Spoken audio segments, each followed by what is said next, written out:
Assalamualaikum warahmatullahi wabarakatuh. Selamat siang, salam sejahtera, Sampurasun. Pertama-tama ucapkan terima kasih, suatu kehormatan bagi saya bisa berbicara di forum yang sangat terhormat ini. Ibu Mutia, Ibu Walida, semuanya. Saya nggak berani untuk mengupas pikiran Ibu Hatta, ya, karena sudah tercipta di dalam Undang-Undang Dasar 45 Pasal 33. Itulah suatu kristalisasi yang dari suatu gagasan menjadi menjadi konstitusi, ya, bukan hanya sebagai tulisan, dia menjadi ruh, jiwa, nyawa perekonomian Indonesia harus. Oleh karena itu, saya mencoba menguraikan dalam pemaparan saya ini, Bapak Ibu yang terhormat, pada saat menyiapkan transparan ini di fokus, tapi panitia bisa disampaikan. Ya. Kalau boleh saya berdiri biar kelihatan daripada membaca ini. Ya, permisi ya.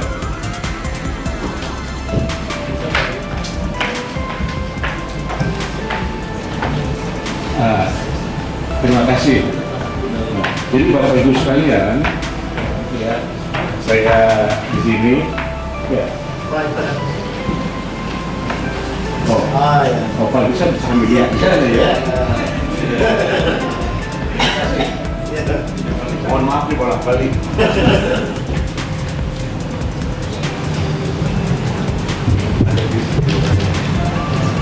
Oke.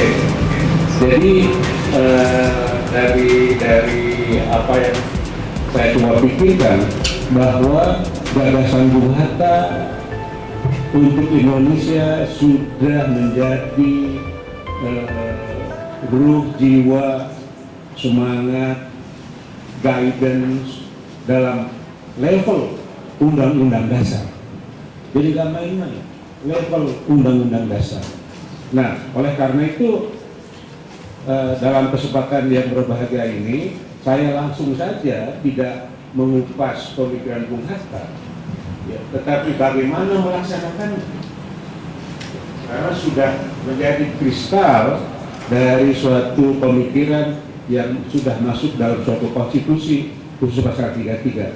Namun demikian, saya akan mencoba mewarnai ini dari kacamata teori ekonomi yang saya coba belajar. Yang pertama adalah misalnya apa landasan teori pasal 33 itu, supaya yang namanya konstitusi ada dasar sainsnya. Maka yang pertama adalah Nash Cooperative Equilibrium. Nash, John Nash, pemenang Nobel, yang mengatakan bahwa kooperatif equilibrium superior dibandingkan non-kooperatif. Ya. Sangat gamblang dalam konsep Bung Hatta bahwa keadilan itu hanya dapat diperoleh dari kooperatif, bukan kompetitif. Ya. Karena dengan kompetitif ada satu yang mati, ya, ada yang kalah, bahkan kalah. Nah, Nash membuktikan secara matematik lewat game teori, membuktikan bahwa kooperatif equilibrium itu superior dibandingkan non-kooperatif. Cuman harus jujur orang-orangnya. Ya. Nanti bisa saya uraikan. Nah, kemudian yang kedua, ya, dalam konsep kooperasi itu ada yang disebut rational expectation, ya, bahwa individu dan kelompok dan komunitas katakanlah, ya, itu tidak terpisah.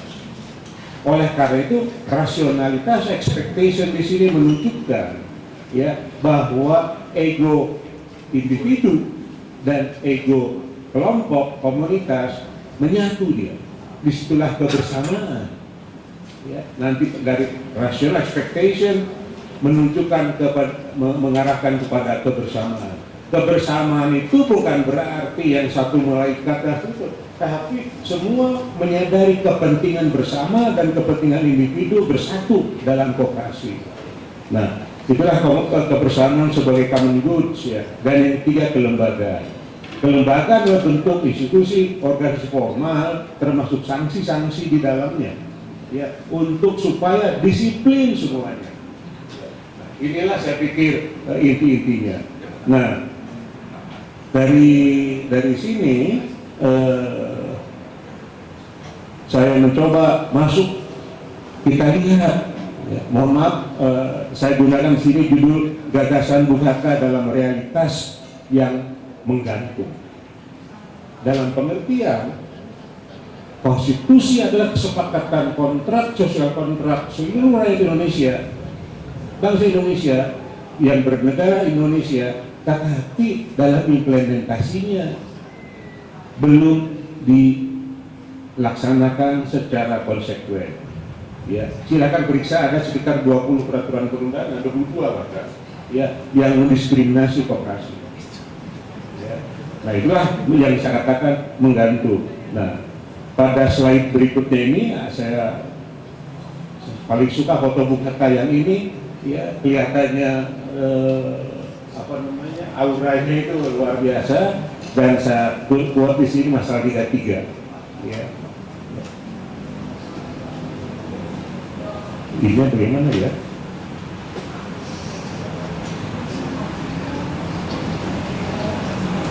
Nah, udah. Nah, tadi saya mengatakan landasan teoritis dari pasal 33 menurut kacamata ekonomi. Yang pertama adalah mes kooperatif, kemudian kebersamaan dan kelembagaan. Ya. Nah, saya istilahkan ini dalam istilah trilogi koperasi ya, supaya memudahkan. Jadi kalau kita mau bangun koperasi desa atau kelurahan Merah Putih katakanlah, ya, maka landasannya itu yaitu yang pertama win-win, itu payungnya, ya, payungnya. Nah, kemudian kebersamaan, kelembagaan dan ekspektasi rasional. Misalnya gini ya, paling gampang, ya. Koperasi desa Merah Putih, katakanlah, ya, akan gagal apabila ekspektasi masyarakat dalam persepsinya koperasi desa Merah Putih itu sama dengan KUB. Nah, jadi kita membangun suatu ekspektasi lain, ya, bahwa KDMP berbeda dengan KUB. KDMP bukan pengulangan KUB. Mengapa KUB gagal? Misalnya, harus kita pahami bahwa koperasi itu waktu itu adalah jadi wayang. Kalau wayang tergantung dalangnya pergi, wayangnya nggak hidup lagi. Iya. Nah, jadi harus mengakar. Kalau KDMP ingin sukses harus mengakar. Ya, itulah yang disebut kebersamaan tadi. Nah, jalan sendiri, maaf. Oke.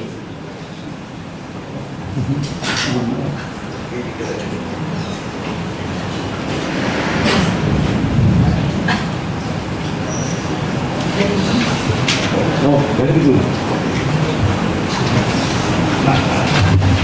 Supaya waktu saya bertanya aja ya, biar saya lihat, mohon maaf.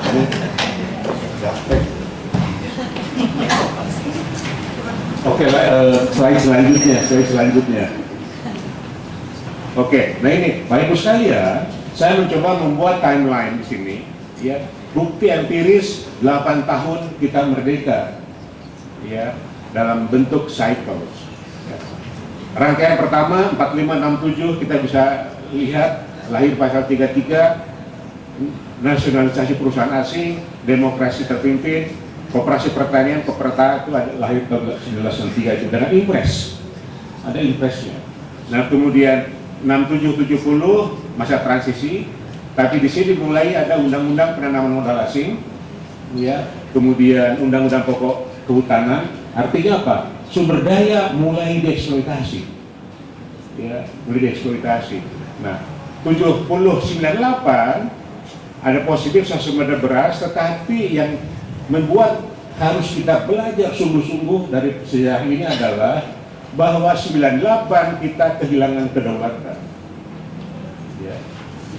dengan IMF itu kita kehilangan kedaulatan. Ya, harus tunduk. Nah, kehilangan kedaulatan hanya disebabkan oleh dua hal. Satu, kalah perang. Yang kedua, nggak bisa bayar utang luar negeri. Ya. Kehilangan kedaulatan akibat tidak bisa membayar utang luar negeri sudah pernah terjadi tahun 98. Ya. Nah, terus selanjutnya, nah, yang menarik, maaf sebelumnya, 98 2025, ya, kita mengalami deindustrialisasi, mengalami buremisasi ketenagakerjaan seperti TKI semuanya yang kita ekspor, ya. Yang ketiga, buremisasi pertanian, ya. Yang keempat, current account deficit yang tinggi ini yang bisa terulang kasus 98 karena defisit current account, dan keseluruhannya ini menyebabkan terjadinya detransformasi ekonomi. Kalau detransformasi ekonomi, kita kembali ke square one, padahal sumber daya sudah habis katakanlah. Ya, maka saya punya hipotesa dan akan saya tunjukkan dalam refleksi pemikiran Bung Hatta ini, ya, penyelamat Indonesia ke depan hanyalah koperasi. Nanti saya tunjukkan. Ya, lanjut slide berikutnya. Oke. Jadi kalau saya ambil kesimpulan 945 80 tahun, ya, yang pertama bukannya mencapai peak off seperti yang diajarkan oleh Rostow, tetapi kehilangan kedaulatan tahun 98. Yang kedua, deindustrialisasi dan lain-lain, detransformasi ekonomi. Yang ketiga, refleksi pemikiran Bung Hatta adalah koperasi sebagai faktor utama berkembangnya NKRI, yang saya singkat di sini Negara Koperasi Republik Indonesia. Kita harus mengangkat begitu, Bung Hatta kan berguru kepada Bung Hatta, ya Bu, ya, Negara Koperasi Republik Indonesia itu sama dengan NKRI, Negara Kesatuan Republik Indonesia. Lanjut. Baju baru halaman. Oke. Nah, mari kita berefleksi. Konsepnya sama, tetapi besarnya di negara maju. Mari kita lihat. Lanjut. Oke, Bapak Ibu sekalian, ya, ini adalah grafik pendapatan 100 koperasi terbesar di Amerika Serikat. Ya, Amerika adalah negara kapitalis, bapaknya kapitalis. Ya, itu jumlahnya kalau dalam rupiah 2.750,4 triliun rupiah dari 100 koperasi, bayangkan. Iya. Nah, itu GDP Indonesia pada tahun yang sama, ya, sekian triliun itu 1, ribu triliun. Ya. Pendapatan koperasi di AS 14,4% PDB Indonesia. 14, itu baru 100, belum semuanya. 100 koperasi terbesar. Ya. Artinya apa? Koperasi sebagai konsep ekonomi dia fit terhadap sistem kapitalisme, ya, bahkan dia bisa memenangkan. Ya. Mari kita lihat selanjutnya, lah. Lanjut. Ya. Nah, ini mengenai laba. Ya, bayangkan laba BUMN, ya, 124,7 triliun. Ya, laba 100 koperasi di Amerika itu 108 triliun rupiah. Ya, seluruh BUMN, ya, dengan 100 koperasi. Ya, hampir sama. Ya, lanjut. Ya.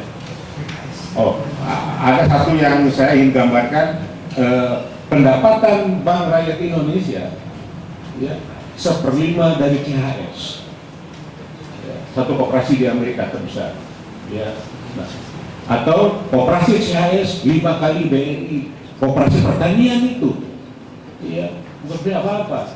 Nah, ini supaya memberi semangat. Nah, ini kita kalah dengan Korea. Ya, maksudnya demikian, gambar ini ingin menunjukkan bahwa, ya, pada tahun 70 luas lahan per petani di Indonesia dengan di Korea sama. Pada tahun 2005 di Korea mendekati 2 hektar, ya, di kita tinggal 0,7 hektar. Kita declining. Inilah yang membuat kita kesulitan dalam ketahanan pangan, dalam tenaga kerja. Karena apa? Industri kita tidak berjalan. Itu ya, industri kita tidak berkembang. Ya, lanjut. Di Jepang 4 kali lipatnya, ya, di Hokkaido 400% makin meluas, di kita makin mengecil. Lanjut.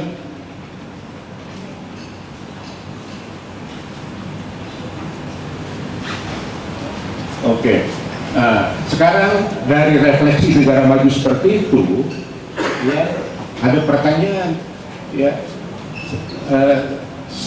seandainya koperasi menjadi sosok guru ekonomi karena kita laksanakan sebaik-baiknya.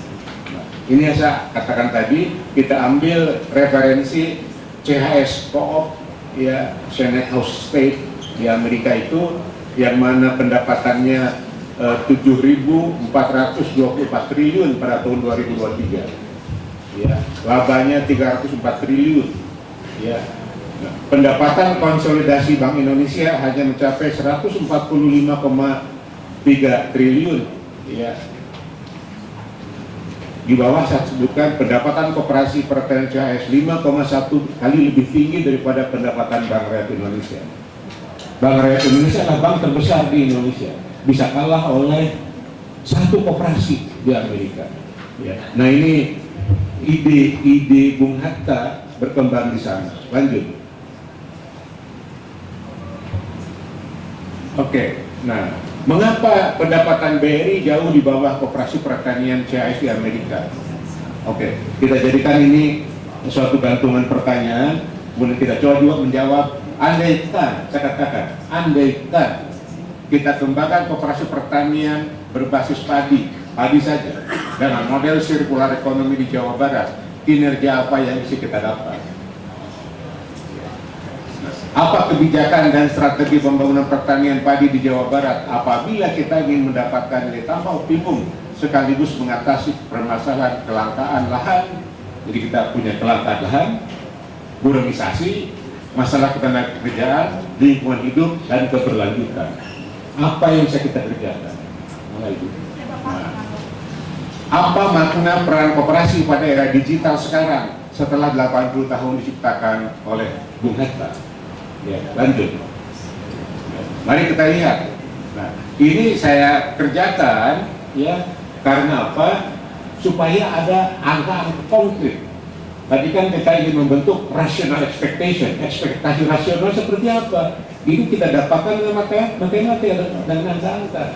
Ya. Sebelum ke sana, saya coba perkenalkan dulu di sini apa yang saya maksud dengan kelembagaan, ya, yaitu ada property right, rules of representation, dan jurisdictional boundary. Inilah 3 variabel yang kita bisa simulasikan untuk mendapatkan kolateral, katakanlah, untuk mendapatkan sinergi, ya, 3 variabel ini. Nah, dengan antara perseroan terbatas dan koperasi, bedanya di sini aja. Kalau koperasi untung besar, maka keuntungan itu akan kembali ke anggota, jadi SHU. Kalau PT untung besar, maka keuntungan itu diambil oleh pemegang saham. Oleh karena itu, nanti saya tunjukkan di sini kenapa di negara-negara Skandinavia, ya, pendapatnya tinggi, tapi Gini indeksnya rendah. Karena berapa menit? 3 menit. Oh, 3 menit, ya, baik. Iya. Ya, terima kasih, Mbak. Oke, nah, jadi disinilah bukti bahwa keadilan sosial direfleksikan oleh 2 hal. Pendapatan tinggi, tapi pemerataan tinggi, karena ininya rendah, gini indeksnya. Lanjut, ya. Saya pikir kita lanjut saja. Nah, apa yang saya ingin katakan adalah sudah ada contohnya di Amerika Serikat, Agricultural Land Trust, ya, kemudian negara-negara lain. Lanjut. Ya, agak cepat aja, saya nggak perlu kita ini, nanti saya sampaikan. Lanjut saja, lanjut, lanjut, lanjut, lanjut. Oke, saya ingin memberikan bayangan. Ya, seringkali kalau kita sebut 10.000 hektar besar, padahal kecil. Ya, Gunung Madu Plantation, Sugar Groups memiliki lebih dari 62.000 hektar perkebunan tebu. Jadi kalau kita ingin kompakkan, kita ingin kelola 10.000 hektar sawah oleh koperasi, ya, dengan dibuatnya suatu kelembagaan baru, yaitu hak pengelolaan lahan petani, kecil 10.000 hektar itu. Ya, lanjut. Ya, Jawa Barat punya 1,2 juta hektar. Nah, Bapak Ibu sekalian, yang jarang kita bahas, saya hafal ini karena tahun 2005 sudah saya kerjakan. Ya, apa yang terjadi apabila kita ambil gabah, beras, tepung beras, minyak bekatul, defeated rice bran, sekam, jerami, abu sekam, biomasa, sisa, mina padi. Apa yang terjadi? Ya, maka total nilai kita akan dapatkan per 1.000 hektar itu 197,5 miliar rupiah. Pengurangan karbon 6.000 ton. Total tenaga kerja kita akan dapatkan sekian. Kalikan, ya, kita punya 1,2 juta hektar Jawa Barat aja. Indonesia sawahnya ada 7,46 juta hektar. Itulah sumber ekonomi baru. Lanjut. Ya, nah.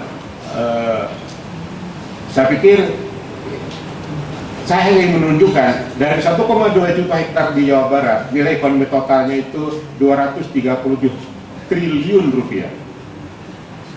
Jadi kalau kita hitung-hitung begini, dari potensi ekonomi Jawa Barat untuk mendapatkan kolateral, ya, itu lebih besar daripada 400 triliun.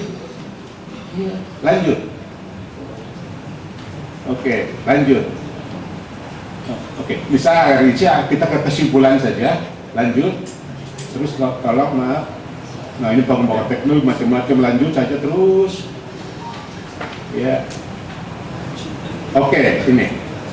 Ya. Jadi ya, inspirasi dari Belanda. Belanda itu ngasih modal nggak pakai modal. Itulah Agraris Web 1870. Hanya selembar kertas HGU. Jadilah agunan, uang masuk.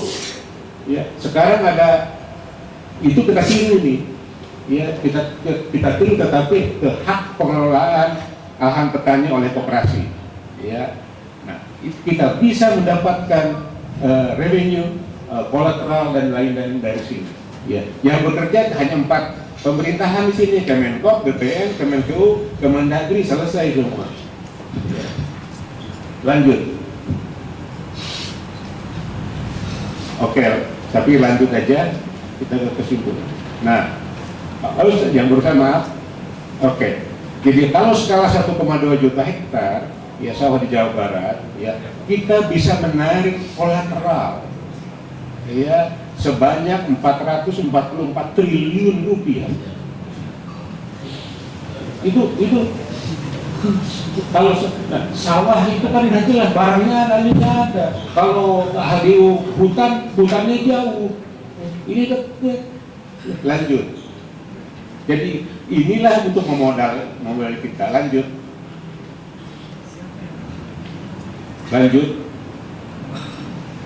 Oke, nah maaf. Nah ini ya, jadi ya dengan model ini kita akan punya pabrik listrik tenaga sekam.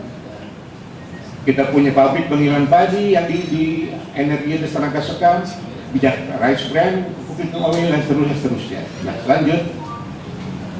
Nah, apa dampak struktural dari pikiran kalau kita lanjutkan gagasan Bung Hatta oleh koperasi? Yang pertama adalah penghapusan guramisasi. Nggak akan ada lagi petani gurun. Tidak ada lagi kemiskinan.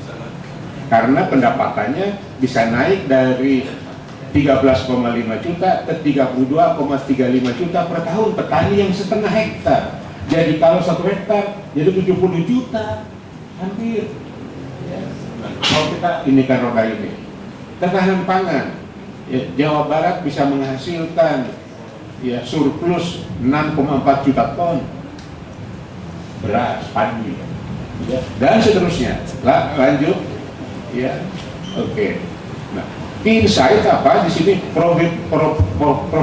Profitabilitas tinggi. Setiap Rp1 yang diinvestasikan menghasilkan Rp4,75, ROI 475%. Ya, keamanan pembiayaan, pelatarannya tinggi di sini. Ya, lanjut. Nah, kesimpulan, ya, bahwa pemikiran Bung Hatta bukan lagi sebagai gagasan, tetapi sudah menjadi bagian utuh dari konstitusi NKRI yang dinyatakan dalam pasal 33. Yang pertama, saya pikir ini udah sekedap ibu bunda. Nah, yang kedua, ya, tapi ini belum kita jadikan pegangan, belum kita kerjakan. Makanya kita pernah kehilangan kedaulatan. Kalau saya selalu menjawab untuk menghidupkan jiwa saya, tahun 98 kita kehilangan kedaulatan akibat tidak bisa membayar utang luar negeri.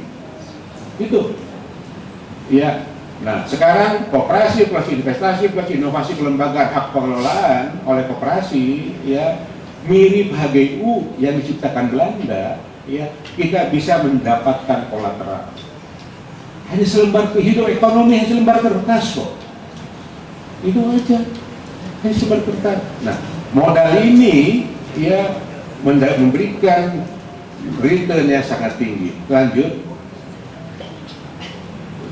saya pikir ini hanya urusannya. Nah, rekomendasi, ya, rekomendasi yang pertama adalah prioritaskan sertifikasi lahan sebagai modal sosial ekonomi rakyat yang perlu diberikan dengan tanggungan dana pemerintah.